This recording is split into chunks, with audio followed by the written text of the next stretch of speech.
काफी लंबा समय हो गया, एक बार जय का नारा लगा देना। जय जौहर का नारा है, भारत देश हमारा है। कम से कम पूरे कुशलगढ़ के अंदर तो आवाज जानी चाहिए। जय जौहर का नारा है, भारत देश हमारा है। सबसे पहले कुशला कटारा की पवित्र धरती को नमन। आज का जो कार्यक्रम है अनुसूचित आरक्षण मोर्चा के बैनर तले, मैं सबसे पहले हमारे समाज के जो पुरखे जिन्होंने हमारे दलित शोषित पीड़ित और इस देश के अंदर हमारे हक की लड़ाई लड़ी, मंजासीन तमाम जितने पुरखे हैं उनको मैं नमन करता हूं। साथ ही इस मोर्चा के बैनर तले स्थानीय कुशलगढ़ के तमाम जितने पदाधिकारी हैं, इस मोर्चा के कार्यकर्ता हैं और हमारी इस क्षेत्र के अंदर आने वाली तमाम पार्टियों के कार्यकर्ता, मैं सबसे पहले अनुसूचित आरक्षण मोर्चा के प्रदेश संयोजक प्रसन्न जी मसार, स्थानीय विधायक प्रत्याशी अमलियार जी, हियालाल जी धामा साहब, हमारे प्रदेश अध्यक्ष रमेश जी मैडा साहब, जिला अध्यक्ष जी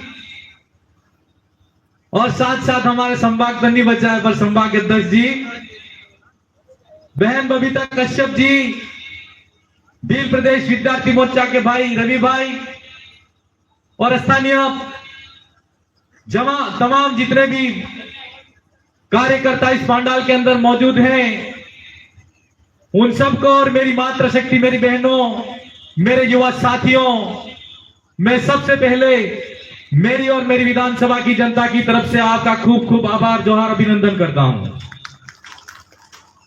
साथियों, बहुत सारे वक्ताओं ने बहुत सारी बातें कही और मैं अभी अभी आया, मैंने कई वक्ताओं की तो बातें नहीं सुनी होगी। मैं इस मैदान के अंदर जब आया तो मेरे मन और मस्तिष्क के अंदर एक सवाल आया। मैं वहां से कह रहा था कि कुशलगढ़ के अंदर कार्यक्रम आयोजित हो रहा है, तमाम जितने भाई यहां पर युवा साथी हैं, आप सब कार्यकर्ताओं ने जितनी मेहनत की है काबिले तारीफ है। आज हम जिस आरक्षण की बात करते हैं उस आरक्षण के इतिहास को हमको जानना पड़ेगा। इस क्षेत्र के अंदर रहने वाले तमाम जितने मेरे आदिवासी भाई हैं,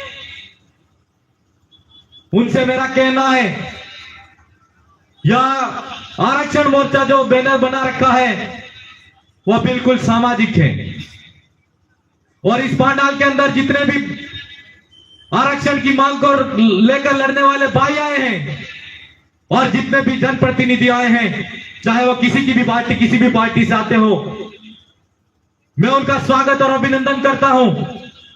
और इस मौके पर कहना चाहूंगा कि जो जनप्रतिनिधि नहीं आए वो आदिवासियों के ना तो नौकरी लेने का हकदार है, ना ही वो राजनीति करने का हकदार है। मैं ऐसा इसलिए कहूंगा कि राजस्थान की उस धरती के अंदर जब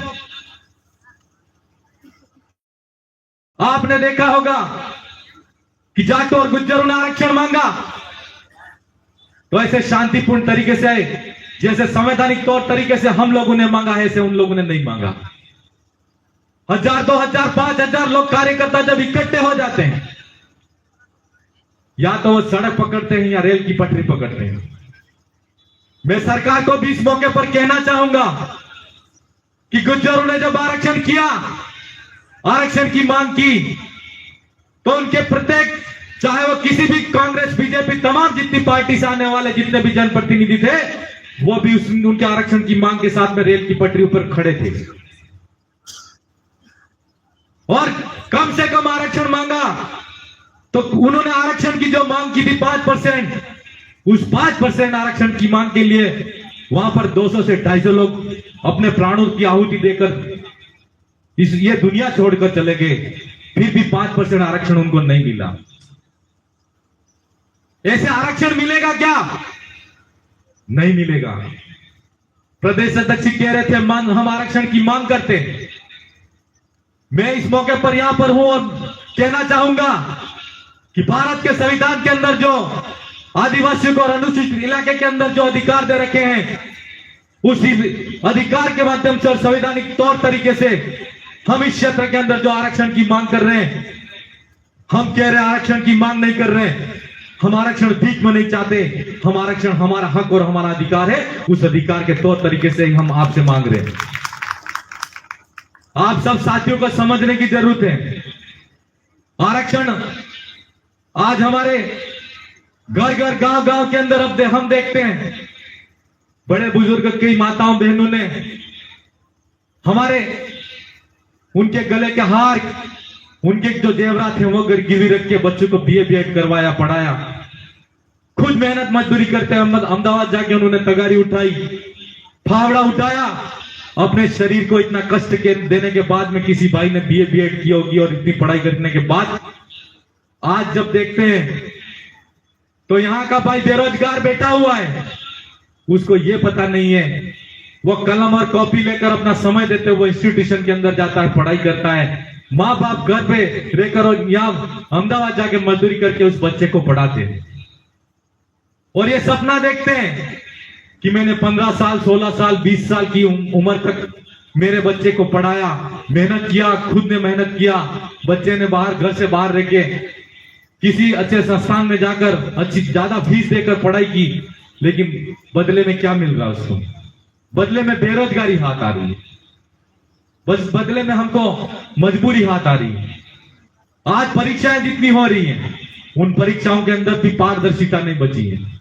आज सोशल मीडिया के माध्यम से हम जितने लोग देखते हैं, हमारे पास में मल्टीमीडिया फोन आ गया, हमारे पास में इंस्टा फेसबुक आ गया, हमारे पास में पत्र पत्रिकाएं आती हैं, पता चलता है कोई चतुर्थ श्रेणी का फॉर्म भरता है, कोई एसआई का फॉर्म भरता है, कोई सेकंड ग्रेड का फॉर्म भरता है, कोई रीट का फॉर्म भरता है।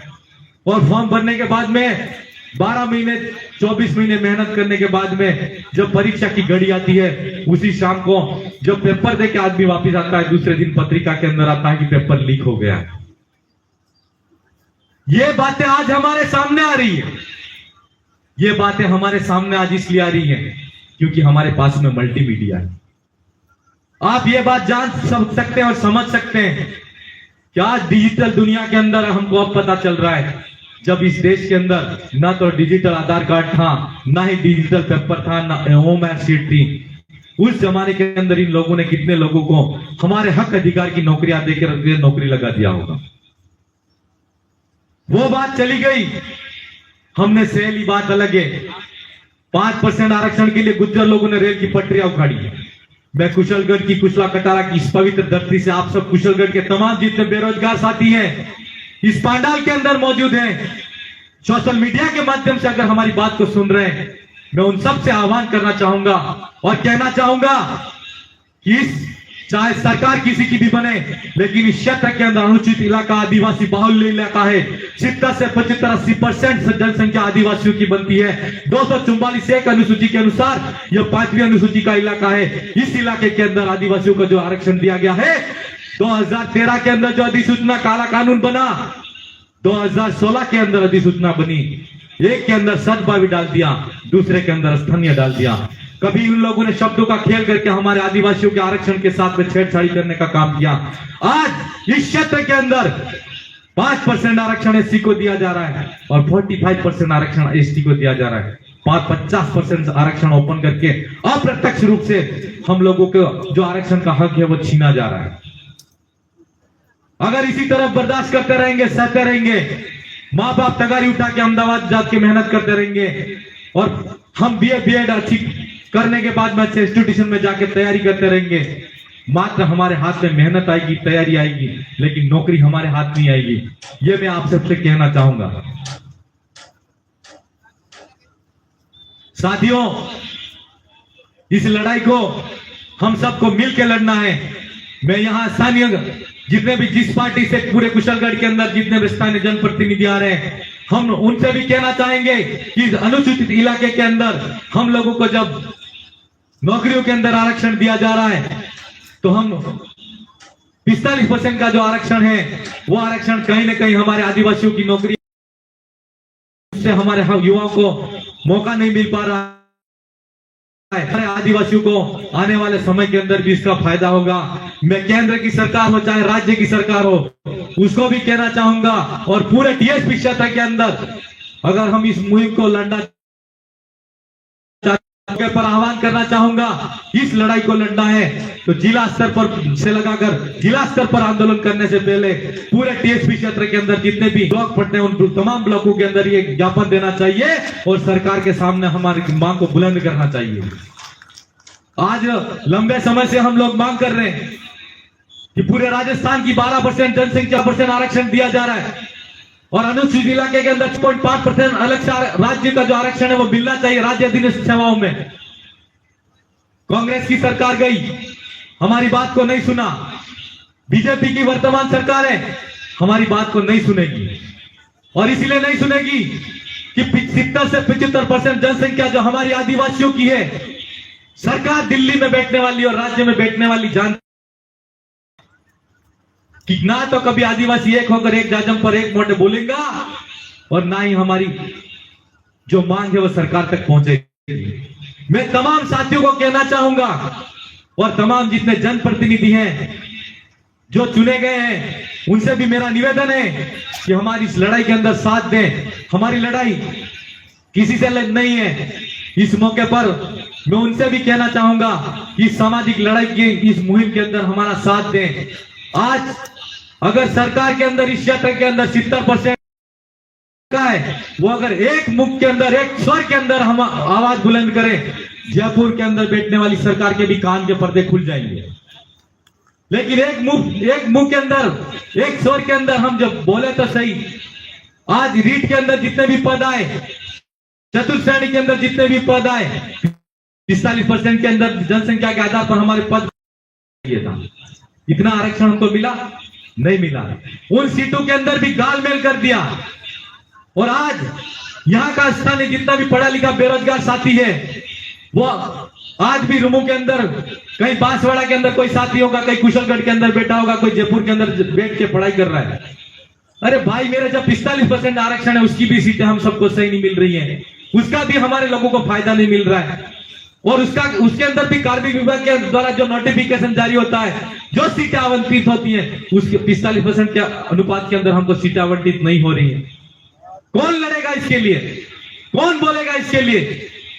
जनप्रतिनिधि किसी भी व्यक्ति की किसी भी मांग के साथ में तब खड़ा होगा जब इसके लिए एक जन समूह खड़ा होगा और जन समूह जब खड़ा हो जाएगा तो मैं आपसे कहना चाहूंगा, नेता जन समूह और समाज से कभी बड़ा नहीं होता। उस समाज को भी उस जाजम पे आके खड़ा होना पड़ेगा। पहले हम सब लोगों को इसके लिए संगठित होना पड़ेगा और गांव गांव ढाणी ढाणी जाके जो बेरोजगार युवा जिनको अभी तक सिर्फ तैयारी का शौक पर चढ़ा हुआ है और मात्र हम ये घर वालों को ये कह रहे हैं कि हम तैयारी कर रहे हैं, मात्र तैयारी करने से काम नहीं चलेगा। हमको जब समाज की इस लड़ाई के अंदर हमारा एक दिन का जो आरक्षण मोर्चा का कार्यक्रम हो उसके लिए भी हम लोगों को लड़ना पड़ेगा और आना पड़ेगा, तभी ये संभव हो पाएगा। समय के अभाव में बहुत सारी बातें करनी थी लेकिन आप सब तमाम साथी जितने यहाँ पर आए उनका मैं बहुत बहुत धन्यवाद देता हूँ और इस मौके पर मैं आप सबसे यही कहूंगा कि आने वाले समय के अंदर अगर भागीदारा के अंदर भी ये कार्यक्रम आयोजित होगा तो निश्चित तौर पर आप सब साथियों को मैं आज इस मंच से कह के जा रहा हूं कि आप सब साथियों को आना है और भारी जनसंख्या के अंदर उस आरक्षण मोर्चा के जो हमारी मांग है उस मांग को बुलंद करना है। आप सब साथियों को पुनः मेरी तरफ से खूब खूब जोहार, अभिनंदन, जय जोहार।